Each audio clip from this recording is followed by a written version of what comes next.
नमस्कार दोस्तों, आप स्क्रीन पर चल रहे वीडियो को देख रहे हैं। बता दें कि ये क्रिकेटर आकाशदीप है जो कि भाई पवन सिंह का सॉन्ग गा रहे हैं। तो नमस्कार दोस्तों, आप देख रहे हैं प्रेम ब्रांच चैनल पर नए हैं तो चैनल को लाइक करें, सब्सक्राइब और वीडियो को खूब शेयर करें। बता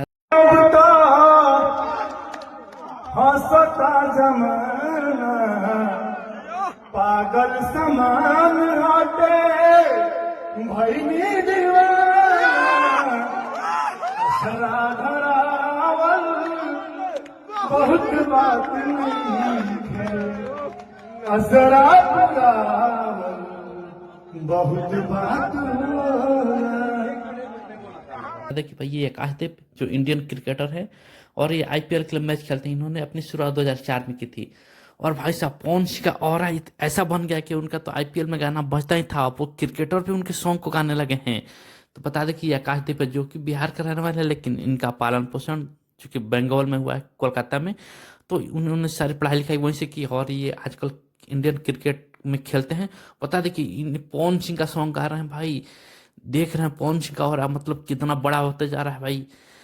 स्टेडियम बजने से क्रिकेटर का मन में भी बजने लगे हैं और क्रिकेटर इनके सॉन्ग को गा रहे हैं। तो कैसा लग रहा है ये अपडेट, कमेंट करें। और चैनल पर नया है तो चैनल को लाइक करें, सब्सक्राइब करें, वीडियो को खूब शेयर करें और इतना शेयर करें कि पवन सिंह का हर एक फैन के पास पहुंच जाए।